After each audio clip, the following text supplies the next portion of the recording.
बहिना ए बहिना आई भैया हम सुनील कबड़ियन ग्राम हंकारपुर पोस्ट शहरी बाजार जिला गोपालगंज के निवासी हैं।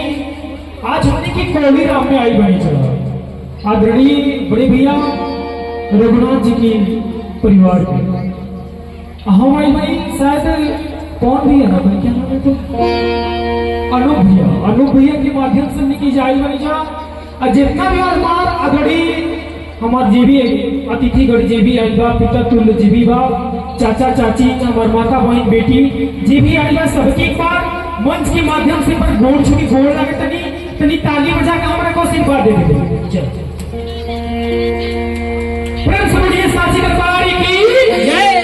देखिए ठीक लगो हम सुनने वाली कोड़ी राम तो लोग बड़ा तेज बोलेगा। अच्छा हाँ ऐसे तो लोग एकदम धीरा बोलता और जब के बगले में खाओ की भी व्यवस्था हो ना फिर भी लोग इतना धीरे बोलता कहीं का बोलते हमारे लिए प्यार नहीं खेले इतनी तेज बोलेंगे।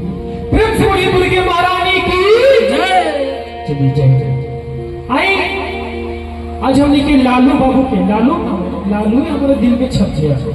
बाबू के आज मुंडन में आई बनी जा बहुत अच्छा लगा था। जे भी परिवार से जे भी बात सबके पर गोड़ छुके गोड़ लगा नहीं यही का प्यार आशीर्वाद मिले। आई एगो गाना के माध्यम से वो आप लोगों के हर एक चीज बताए हुए में जो कि हम कॉमेडी बोली ले जो कि आजकल के हीरो सभी बोलता।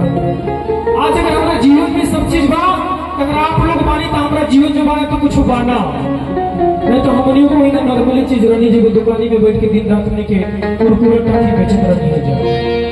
आज आप लोगों के बदौलत और आप लोगों के अंगूठा के बोल इतना बा कि सागात खेसारी भैया कौन भैया निरहु लाल यादव आप ही के क्षेत्र में देवरिया में हमने की शूटिंग भई गोरखपुर में और गौरी बाजार में जो कि 3 गो मूवी में भी हम काम कर लिए जबकि मंच पे आज आदरणीय बड़े भैया धनंजय भैया कोई नहीं धनंजय भैया की भी बहुत ज्यादा सी बात की है। जय हो। चलिए तमाम हमारे मंच पे कलाकार आए बने नीरम सागर जी भी आई बनी सिमरन जी की पूरा टीम आई बा और जनाब एंटरटेनमेंट के सबसे एक बार बोल के बोल रहे थे आई